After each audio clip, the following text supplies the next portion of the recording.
I recently got a comment on my Chris Harper Mercer piece that was telling me that I did not understand what people with social anxiety went through and how hard it was. Well, as a guy who does have social anxiety disorder, I do understand what people with anxiety go through.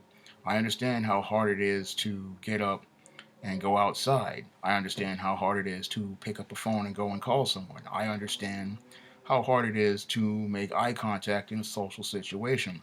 I understand that, yes, while I'm having a hard time doing these things, I still have to persevere if I want to achieve or accomplish things in life.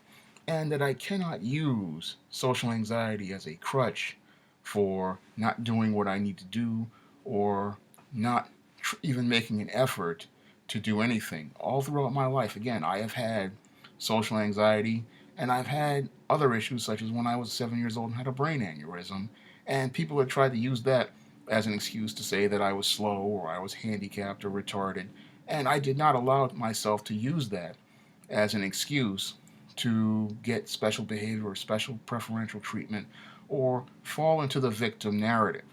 When I look at this Chris Mercer, I see people making excuses for this man, and it's their enabling that led to him being dysfunctional. This is why I can say that, this was not about gun control. This is about how we raise a male. And this is the big problem with the Chris Mercers, the Adam Lanzas, and the Elliot Rogers is that they were raised to believe that they were victims and that they needed everybody to cater to them and they needed the world to revolve around them. And this is why these men eventually reached a point where they pretty much exploded because they went from an environment with their parents, especially their heavily with their mother, doing everything that they wanted, giving them everything that they wanted.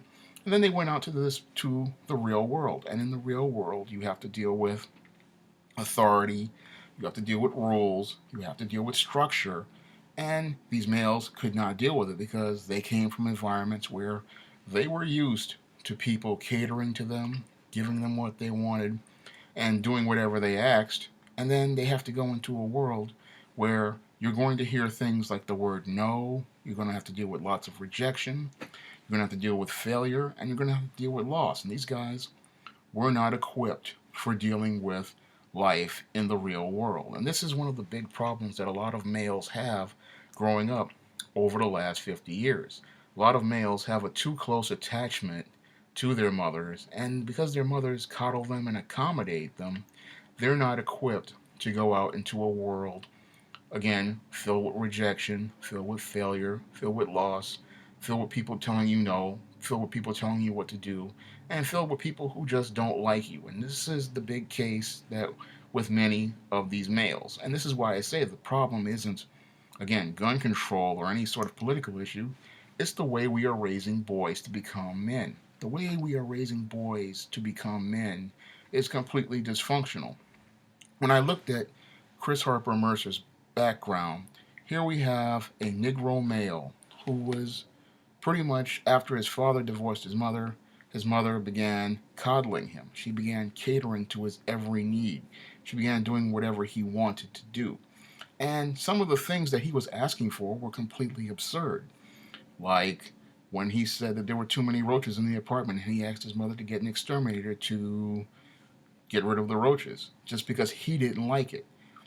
I'm sorry. If you're a good parent, you're just going to say, look, I understand you have this issue with these bugs, but we're not going to call up an exterminator just for you. Now, I could see if it was for everybody else, but not just for you. You have to set a line in the sand as a parent. And other issues that this boy had was, he would hear noise out in the street from kids playing, and his mom would go out and tell the kids to be quiet.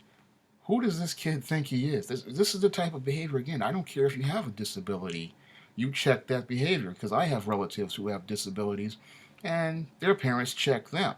This, again, is enabling behavior, and this enabling is what creates a dysfunctional paradigm inside of men. It creates a dysfunctional model where they think they can get it whatever they want, do whatever they want, and do whatever they feel like, and people are supposed to just accommodate them.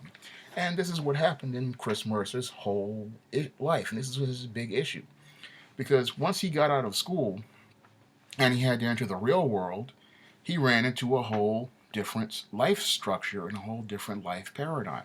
When he walked into the military and he thought he was going to, oh, just they were just going to cater to him, he was in for a rude awakening. This is why he could not, survive basic training in the military. Because, again, in the military, their rules are very simple, are very structured. There's very a lot of order. And you don't get to do whatever you want. You have to follow the rules that the drill sergeant gives you, and you have to follow a chain of command. And when he walked into that structure, he could not function. Same thing as he did when he probably went to that college. They started giving him work, and he couldn't do the work. And then what happened was he pretty much exploded. And this is what's happening to a lot of males in American society. This is why we see an increase in so many mass shootings, because many of these males, again, are not raised and equipped to prepare for life in the world. Now, again, I have social anxiety. I have shyness. I deal with that on a daily basis. But because I understand how to navigate through my emotions, I don't act out in the way that your Chris Harper Mercer acts out. I deal with slights and all that stuff every day, and I don't think about, let me go out and go get a gun and go out and shoot a bunch of people. And I wouldn't even think to act like that, because I understand that, who am I to take somebody else's life because I'm feeling upset? Who am I? What right do I have to take somebody else's life because I'm having bad feelings? The problem with this boy is the problem that Elliot Rodger had and Adam Lanza had, and that they were never taught to navigate through their emotions. And what I mean, again, as about navigating through your emotions is that, yes, you're allowed to feel upset. Yes, you're allowed to feel frustrated. Yes, you're feeling this way, but you don't act in a way that can cause harm to you or to yourself, and you don't have a right to act in a way that harms others. That's what navigating through your emotions means. That means that, yeah, you're feeling these things, but you're not going to act on them. And when it came down to this male, this Negro Chris Harper Mercer, what he learned was, I can't get what I want. I don't have any problem solving skills. I don't have any critical thinking skills. So because I am frustrated and I don't have no way of solving any of these problems, which are a basic part of regular life, I'm just going to go out and get a gun and shoot up a bunch of people because I have no way of taking care of my own needs or finding a way to get my own needs met. And that was the big problem with your Chris Harper Mercer, and that's the big problem with Adam Lanza's, your Elliot Rodgers, and many other these dysfunctional males, because they are not taught the life skills or the social skills that they need to survive. Now, that has nothing to do, with anxiety or fear. I mean, yeah, I have days where I have a hard time talking to people, and I have days where I get withdrawn, but I do not use that as an excuse to act out. That is not what you do. You have to find, again, ways to solve your own problems. That's what part of being an adult is. You find ways to solve your problems. You find ways to create solutions. You just don't, have a meltdown. And the big problem with a lot of these introverts, in some cases, is that some of them are afraid to go out and ask somebody else um, for help or to find ways of solving problems. Not understanding that, yeah, you may have to deal with some rejection out here. You may have to deal with some people saying no to you. But eventually, if you knock on enough doors, you are going to get an answer. Now, one of the things that helped me, deal with this being an introvert and all that other stuff was being a writer, because writers, we deal with rejection every day. I mean, you can submit 100 queries out here and 99 are going to come out with no. And after you've heard no about, 96, 97 times or even 50 times, you're not going to feel no anymore. And I've gotten to the point where, rejection doesn't phase me. I mean, and, retorts don't phase me. Even internet retorts don't phase me. Eventually, you build up enough of a thick skin that you just don't feel this stuff. And the problem with many of these males out here is that they never get a chance to build up that thick skin. They never get enough chance to build that discipline and that resolve, to know how to deal with these type of things again, because they are raised in environments that teach them that Whatever you want, you get.